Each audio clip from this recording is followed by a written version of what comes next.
ভিনরাজ্যে চলন্ত ট্রেন থেকে ধাক্কা মেরে নিচে ফেলে মালদার এক পরিযায়ী শ্রমিককে হত্যার অভিযোগ। ঘটনাকে ঘিরে শোরগোল মালদার মোথাবাড়ি থানার বাঙ্গিটোলা অঞ্চলের সাকুল্লাপুর কলোনি এলাকায়। জানা গেছে, মৃত পরিযায়ী শ্রমিকের নাম ইন্দ্রজিৎ মণ্ডল, বয়স 24 বছর। সে চলতি মাসের 8 তারিখে ভিন রাজ্য গুজরাটে কাজে যাওয়ার উদ্দেশ্যে পাড়ি জমান, কিন্তু 10 তারিখে গুজরাটের আনান স্টেশনের কাছে কেউ বা কারা তাকে চলন্ত ট্রেন থেকে ধাক্কা মেরে ফেলে দেয় বলে অভিযোগ। ফলে ঘটনাস্থলেই তার মর্মান্তিক মৃত্যু হয়। এরপর শুক্রবার রাতে মৃত শ্রমিকের কফিনবন্দি নিথর দেহ বাঙ্গিটোলার সাকুল্লাপুরে পৌঁছায়, যাকে কেন্দ্র করে এলাকায় নেমে আসে গভীর শোকের ছায়া।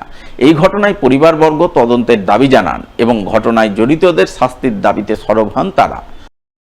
আমার ছেলে গত শনিবার 8 তারিখে মালদা টাউন থেকে আহমেদাবাদ এক্সপ্রেস ধরে যাচ্ছিল, সুরাটে নেমেছে। সুরাটে নেমে 10 তারিখে সুরাটে নেমে 10টা 15 মিনিটে বোম্বাই টু আহমেদাবাদ ট্রেন ধরেছে। ট্রেন ধরে গিয়ে ঠিক 2টা 2:30 নাগালে ধাক্কা মেরে লেবারদের মধ্যে ঝগড়া করে ধাক্কা মেরে ফেলে দিয়েছে।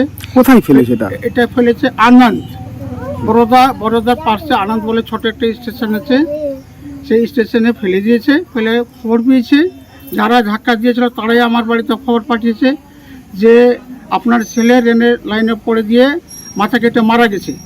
আমরা চাইছি যে ছোট্ট বাচ্চা ছেলে, ছোট ছোট দুটো বাচ্চা রয়েছে। আমার বয়স 63 বছর প্লাস পেরিয়ে গেল। আর্থিক শারীরিক শক্তি ক্ষমতা কম।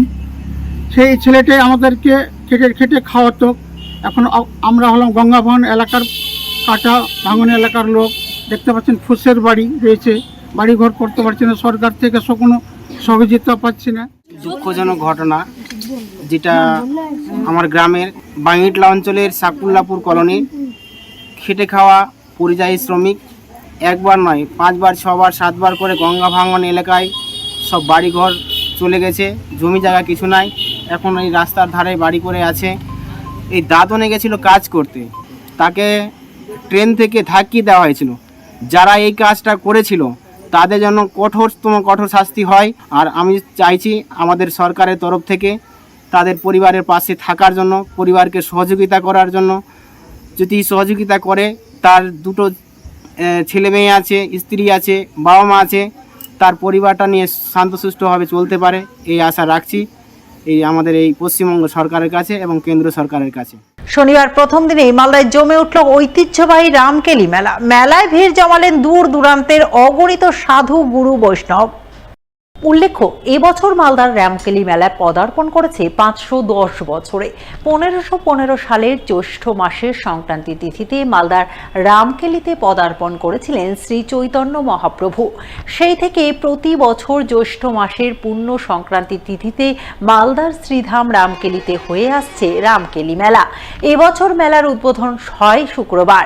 এরপর শনিবার থেকে শুরু হয় মেলা। প্রতি বছরের মতো এবারও রামকেলি মেলাকে ঘিরে দূর দূরান্ত থেকে অসংখ্য বৈষ্ণব ধর্মাবলম্বী মানুষজন ভিড় জমান, যাকে কেন্দ্র করে উৎসব মুখরিত হয়ে ওঠে গোটা রামকেলি এলাকা।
ভালো করে নিলাম।